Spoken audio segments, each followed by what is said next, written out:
बिस्मिल्लाहिर्रहमानिर्रहीम। अस्सलाम वालेकुम वरहमतुल्लाहि वबरकातुहू। Welcome to Rabia kitchen. आज मैं आप लोगों के लिए बहुत मज़ेदार, बहुत आसान से कलाकंद की रेसिपी लेके आई हूँ। कम बजट में रह के इतना मज़ेदार कलाकंद बनाएं। इस वीडियो को फुल वॉच कीजिएगा। आइए बनाना स्टार्ट करते हैं। सबसे पहले अपने पैन के अंदर मैंने आधा कप सूजी ली है। आपकी आसानी के लिए बता दूं, 5 चम्मच ये सूजी है। इसको पैन में डालेंगे और आंच इसकी बिल्कुल दरमियानी रखेंगे। तेज़ आंच पे हमें भूनने की ज़रूरत नहीं है। हल्की हल्की आंच पे भूनिए। इसकी खुशबू आने लगेगी, कलर इस तरीके से चेंज हो जाएगा। इसे हम साइड पर रख देंगे। अब हम अपनी कढ़ाई के अंदर 1 किलो दूध डालेंगे। इसके अंदर डब्बे वाले दूध का काम नहीं है। और दूध के अंदर ही हम 5 छोटी इलायची डालेंगे। छिलके समेत डाल दीजिए कि इसकी खुशबू अच्छी आती है। दूध के अंदर उबाल आ जाए इतनी देर तक इंतज़ार करेंगे। ये देखिए दूध के अंदर उबाल आ चुका है। इसकी आंच को बिल्कुल हम हल्की कर देंगे और इसको पकने के लिए रख देंगे आधे घंटे के लिए, कि ये 1 किलो से दूध बिल्कुल आधा किलो रह जाए।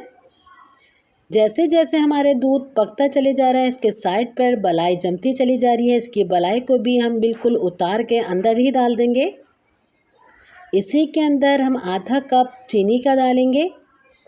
जिस कप से नाप के हमने सूजी ली थी, इसी कप से चीनी डालेंगे और चीनी को अच्छी तरीके से हिला लेते हैं हम।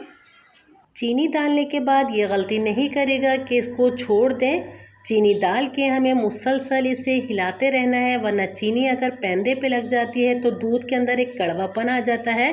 ये ख़ास तौर पर ख्याल रखना है, चीनी अच्छी तरीके से दूध के अंदर पूरी हल हो जाए।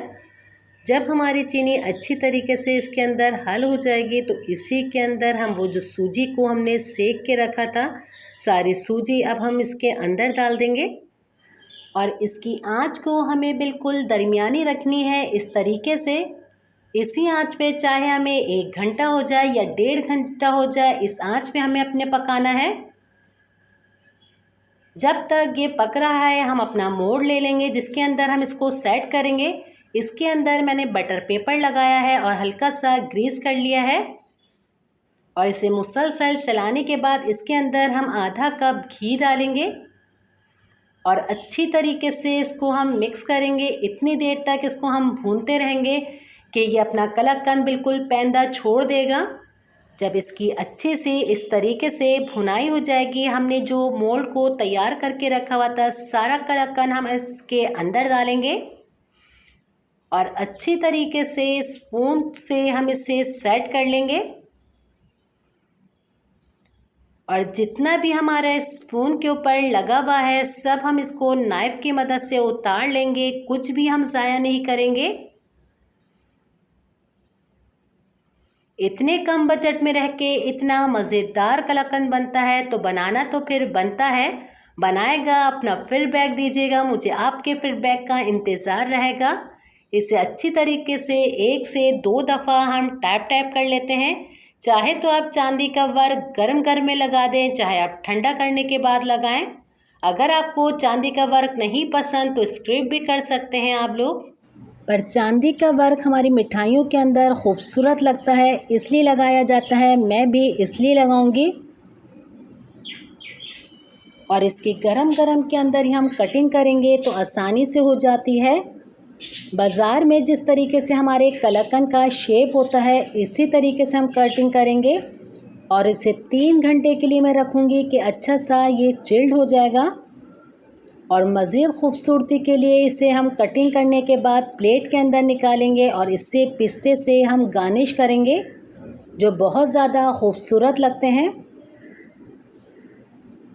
उम्मीद करती हूँ आज की रेसिपी आपको मेरी अच्छी लगी होगी। अगर आपको मेरी रेसिपी अच्छी लगी तो मुझे लाइक कर दीजिए, फैमिली फ्रेंड में शेयर कीजिए। अगर मेरे चैनल पर नए हैं तो सब्सक्राइब करके बेल आइकन के बटन को भी क्लिक कर दीजिए।